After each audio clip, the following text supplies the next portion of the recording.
This is the Emotion Connection, where you'll experience health through feeling. Explore emotion from a different perspective and learn how to use your emotions to improve your day-to-day life. Introducing your host, founder of the Emotion Research Institute and creator of Emotional Strength, Sharon Faye. Sharon heads up a successful business empowering leaders to bring about organisational development and cultural change.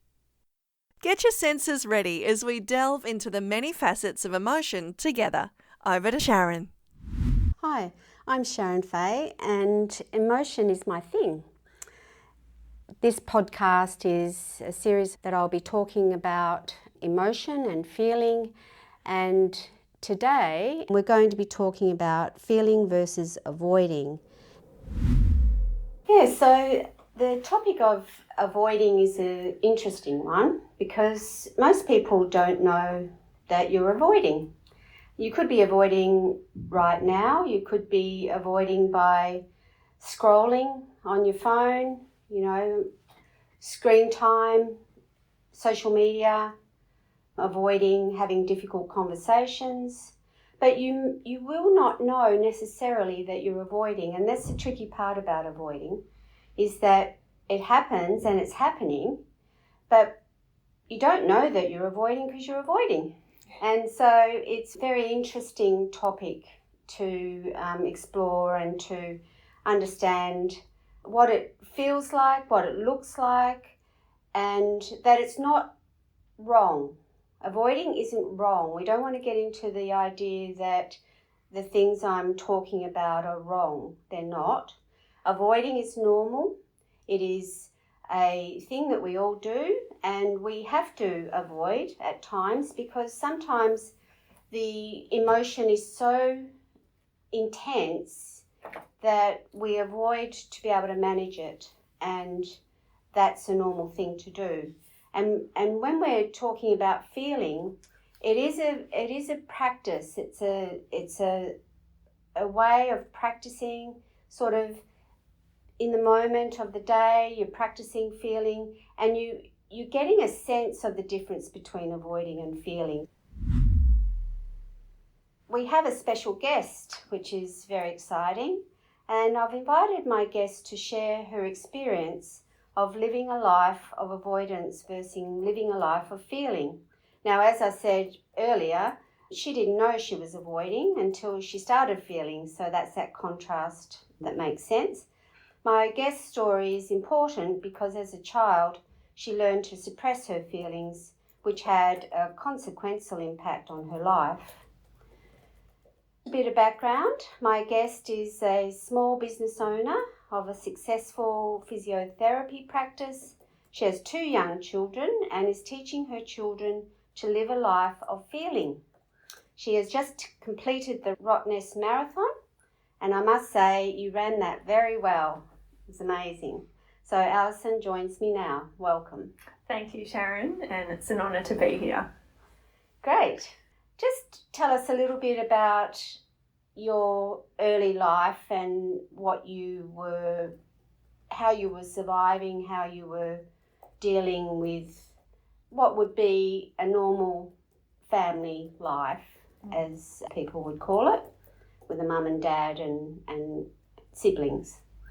I am the youngest of 3 children, and I grew up in a very, what looks like a very normal family with a mum and a dad, an older brother and an older sister. And I would say from the outside, we looked like a very functional, nice family. As the youngest of 3, I sometimes would find it hard for my voice to be heard. And to be honest, it's tricky even to remember a lot of things from my earlier childhood. It's hazy. I have some memories, and at this point, as an adult, I'm not even sure at times if it's from photos I've seen and stories I've seen rather than actual memories. They seem to overlap. I think I remember, it being quite important to do the right thing as a little girl, but really there's a lot of blanks, so it's even a bit tricky. You can hear me hesitating. It's tricky to answer that question really clearly. And would you describe yourself back then as a child as a good girl? Oh, definitely, or at least perhaps if I wasn't in the beginning, that's what I learnt to become. That was the way forward. And to achieve. Absolutely. So what I do remember in sort of older childhood, so as I progressed through primary school, my upper primary school years, I really learnt that achievement was praise. And I remember even within myself that if I did well at school, I felt okay about myself, but that was probably one of the few ways that I did. If I looked at a report and I got all ones on my report, I was happy with that. If there was anything less than that, I was not happy. And so most families have tragedies in their family, and your family was no different, and you experienced a tragedy in your family. So if you could just tell how you responded and how the family responded to that tragedy.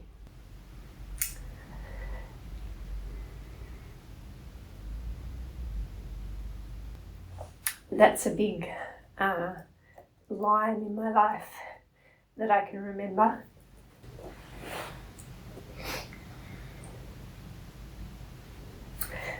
When I was 11, my older sister was diagnosed with cancer.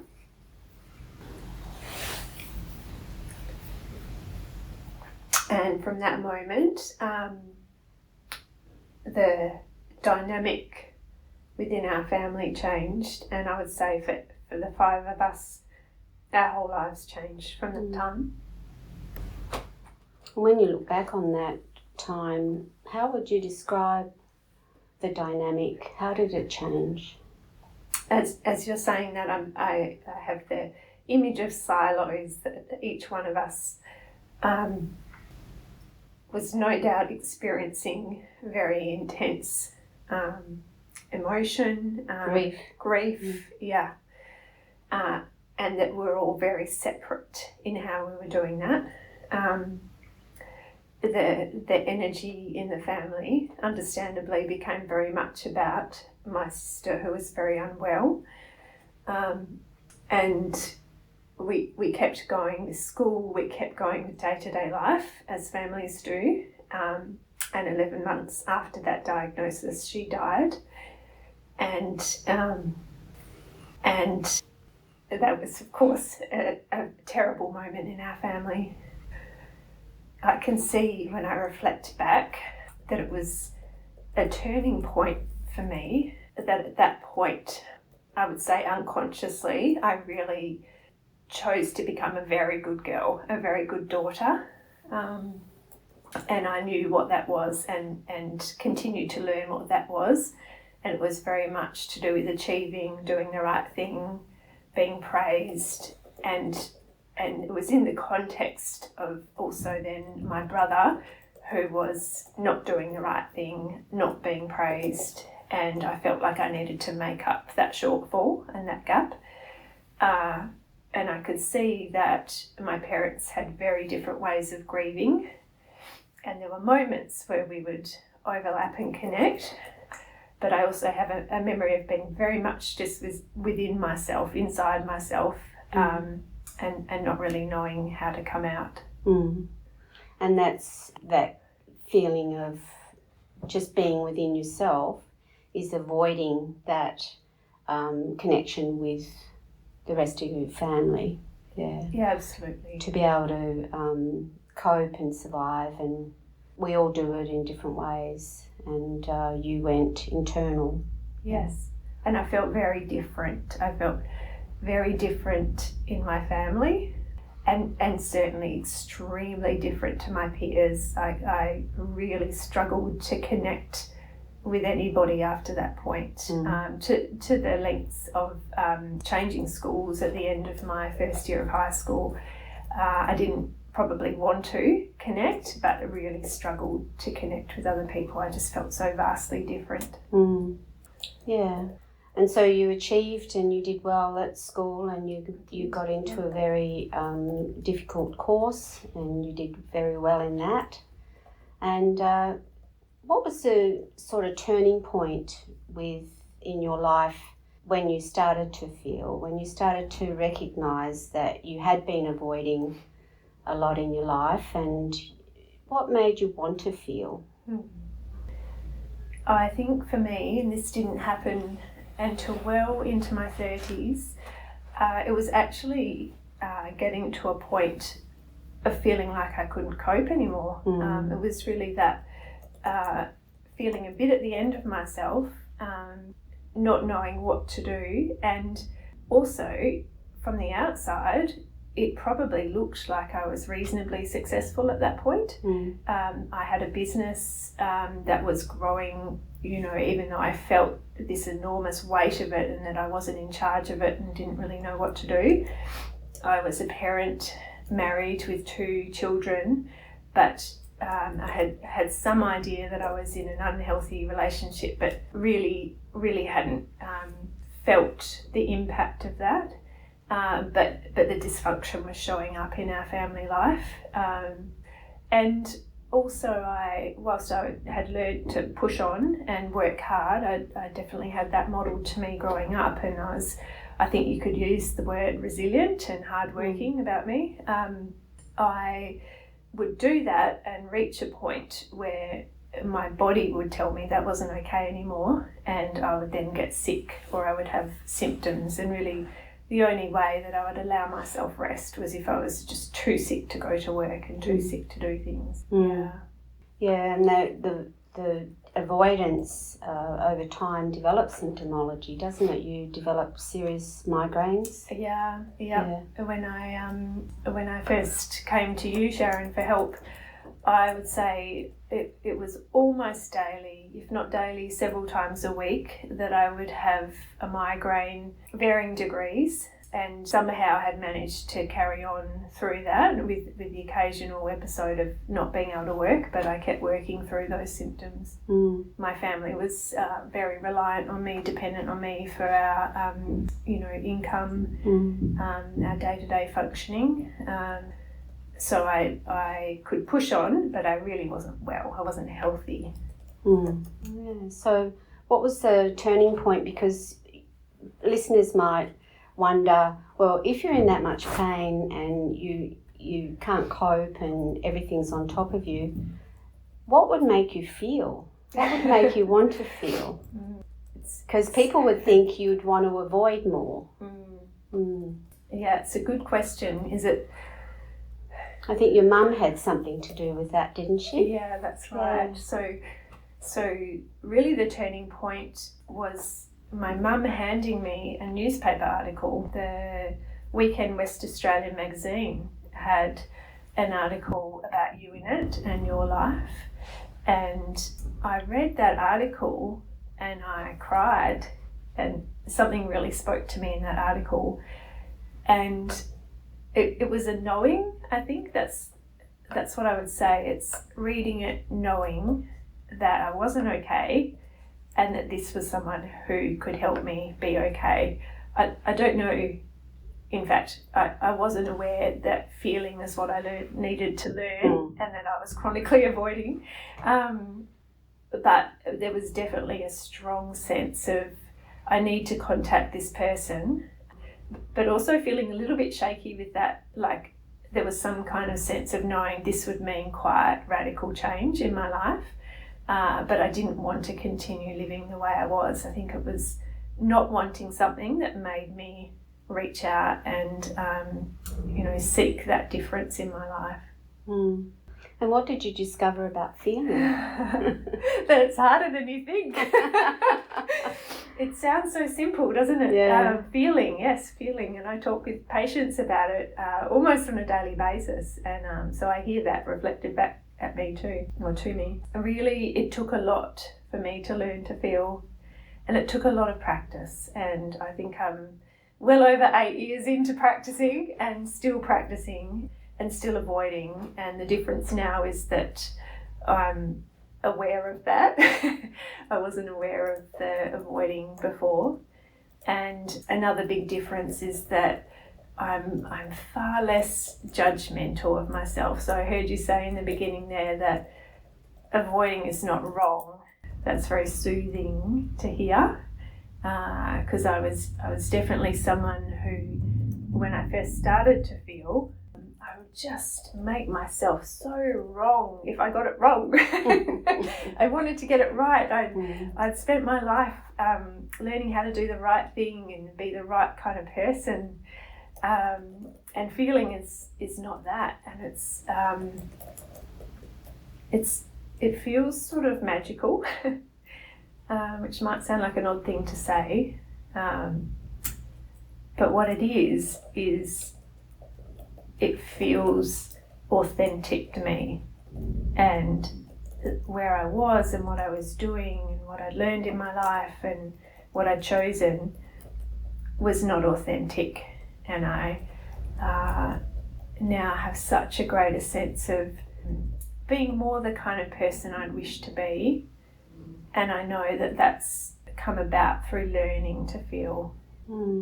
And the feeling is very different. Feeling pain versus avoiding pain. Can you speak a little bit about that? The avoiding pain, because that's what the automatic thing is to do for humans, right? Yeah. So what's that slight difference there? Yeah. That's such a significant and deep question, and feeling pain is really connecting to a sensation in my body and just allowing it to be there in a moment. This is very much in a moment, and perhaps noticing all of the story I have about it, the things that I'm making it mean, what it's been before, maybe that feeling if I recognise it, sort of the dialogue I suppose I have in my head about it, and then coming back to just that pure sensation in my body. And when I do that, it's something very different to what I thought it was. It seems a little bit ironic, but often when I just feel it, allow the sensation to be there, it's not a problem. I was very, very good at avoiding. I definitely wanted to avoid migraines and headaches, and what I would say the difference is there that there's a lot of energy that goes into trying to avoid something, and my body would tense even more trying to avoid it, which is ridiculous because a lot of my symptoms were generated by tension. So the very thing that I was doing in avoiding was really making my body worse, and I was suffering. Whereas having learned to feel, you've taught me to feel, and you know, I keep practicing and we keep revisiting this. You are very conscientious in your commitment to feel. Yeah. It's a totally different experience, and I do feel. Thank you for saying I'm conscientious. I really have a sense that this is so important for the world, and in my little corner of the world, I work with people daily who are in pain, coming to me in pain. And so the experience I'm having in my own life and in my own body, and learning to connect and feel pain and feel sensations in my body is important, because it allows me to better help other people who are in pain. And just want to make the distinction between feeling and suffering, because they're not the same thing. No, yeah. Suffering is really, so as I say that, I think of all the dialogue that I have around the symptoms, sort of, oh, this is so bad, and how am I going to get through this day, and how am I going to go to that thing I have to do with the kids after work, or get that deadline met, and that's all the words and the meaning I'm making about it, but that's not the actual sensation. And when I feel it and allow it to be there in a moment, it's a moment. And then the next moment is different. But it's very easy to sort of walk that path, the suffering path, particularly for me, because I had learned it very well. I'd really, I suppose, become a sort of a victim to symptoms in my body in a way. Yeah, I didn't trust my body at all. So if you were talking to a friend who was thinking about learning to feel rather than avoid, what would you say to them? It's life-changing in every way. The possibilities are endless. I think that's been my experience and what I've learned through feeling. So I would say to a friend that, there's hugely untapped resources within you and within your body when you learn to feel. That's been my experience. Feeling, even running a marathon recently. Thank you for acknowledging that. It was a very big deal for me. It was a life goal met, really.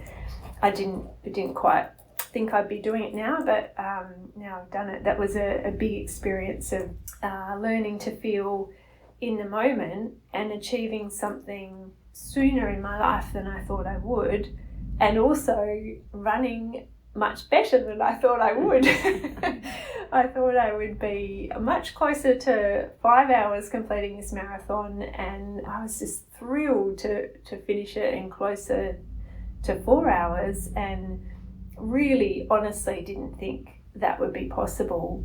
And we, through my training, you and I had talked a lot about pain and feeling in a moment, and I'd really practiced that and worked on it, and then found I had this incredible result. So for my running buddies, I'd say feeling can really help you run better than you thought you could. And if we use that as an analogy for other goals people are trying to achieve in their life, I think feeling is like, learning to feel is like opening up a very deep well inside, and you don't even know how deep it stretches and how wide it is and what your capacity might be from learning to feel. There's a lot to discover. Yeah, it's an amazing journey, and thank you for sharing that with us today. And so I was just fascinated with, the idea that a simple word like feeling is so complex and so difficult for people to achieve. So I'm just wanting to sum up with the idea of, you don't necessarily know you're avoiding when you're avoiding. You're just kind of going along through life, and it's not wrong. That's the main, a big point. And then through your life, you develop symptomology as a result of continuing to avoid. And you became very good at pushing through those symptoms and keep going as you always did, and realised at some point that you couldn't keep doing that and you didn't want to keep doing that. So the symptoms really helped you understand that you wanted to do something a different way. You wanted to live your life a different way, and this is the way you chose to do it. And that feeling takes practice. Yes. And it's different to suffering. Very different. And yeah, so thank you for being a guest on our podcast. And I'm sure listeners have gained a lot of insight, and that will stimulate a lot of questions that they'll have. And people will gain a lot of insight into feeling versus avoiding, which is our topic today. So thank you. Thank you. It's my pleasure. So to recap today's episode, Alison and I talked about that avoiding is not wrong, and that feeling takes practice, and feeling is not suffering. Actually, suffering is a judgment. So these are quite complex things to understand, but the best thing to do is to practice at home with your homework. And so your homework for this week is to see if you can get some awareness around how you avoid. And once again, send me a message. I'd love to hear about how you found you're avoiding. And remember, this is only in the moment you're avoiding. It's not you're avoiding for your whole life or a whole month or the whole week. It's only in a moment. So these are momentary awareness. So thanks again, Alison, for being here today. And I'm sure the listeners have gained a lot of insight into feeling versus avoiding. So be sure to join us next time for the myth of negative emotion. That's all for today. I'll see you next time. Well, that's a wrap. The Emotion Connection is produced by Sharon Faye and her team at the Emotion Research Institute. With a vision to help people feel, this is just one way we're spreading the word. From our hub in Perth, Western Australia, our goal is to advance global research on human emotion and bring together the world's best scholars to conduct rigorous research into emotion all in one place. Would you like to help? Do you have feedback or suggestions? We'd love to hear from you. Visit emotionresearch.com.au to get in touch, sign up to our newsletter and learn more. If you'd like to support our work, make a donation. Remember, your generosity fuels our vision and contributions over $2 Australian are tax deductible. See you next time.